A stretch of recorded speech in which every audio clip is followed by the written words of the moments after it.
The convergence of three-dimensional materials with two-dimensional mesograph graphene is the beginning of innovation for energy storage materials.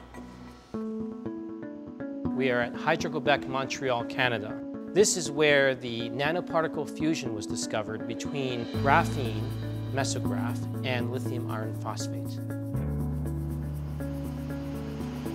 This is the energy storage lab, where the nanoparticle fusion between mesograph graphene and lithium iron phosphate take place.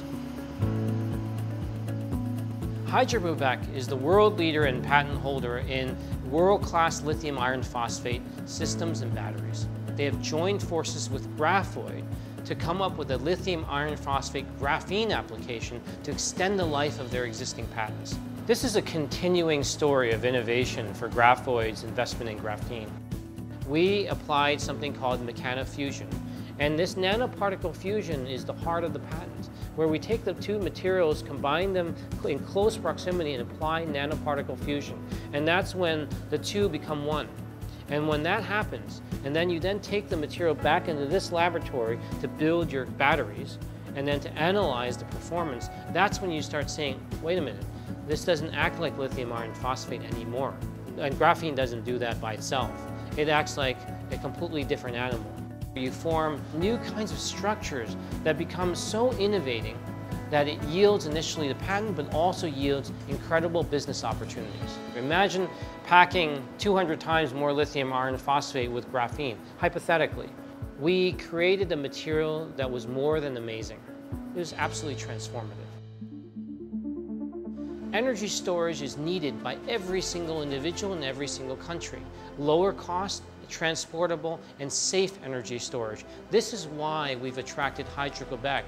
The carbon backbone of graphene, flexible, electrically conductive, ends up supporting the lithium iron phosphate because the Achilles heel to lithium iron phosphate is electrical conductivity.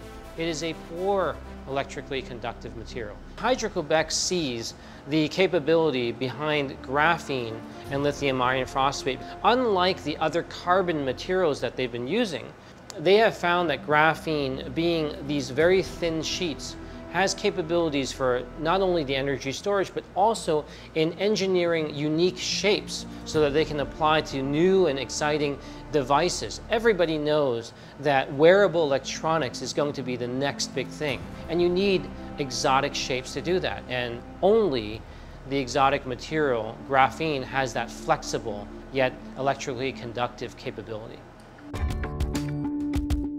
Imagine in the future that the batteries are not limited to the boxes that you see or the rectangles, but actually it could be in the shape of a napkin or folded into your pocket. Imagine tomorrow where you have clothing you wear, clothing like the shirt, that have the ability to be the battery, to store the energy while you wear it, but you can throw it in the washer and dryer and still be able to reuse it.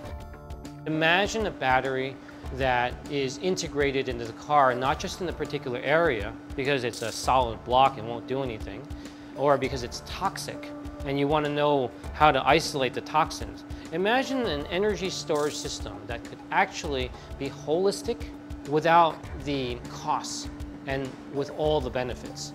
Low cost, reusable, and recyclable energy storage is going to be coveted, highly coveted in the future. And the only way to get flexible energy, paper-like storage is using graphene as a material. And that is where mesograph is leading the charge. We have been able to create breakthroughs with our partners at astounding low costs and incredible speeds.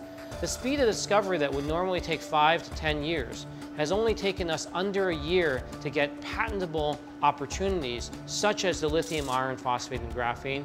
As a consequence, we've got countries like Germany that have already come to Grafoid to form joint venture partnerships, like Singapore, like Canada's Hydro Quebec.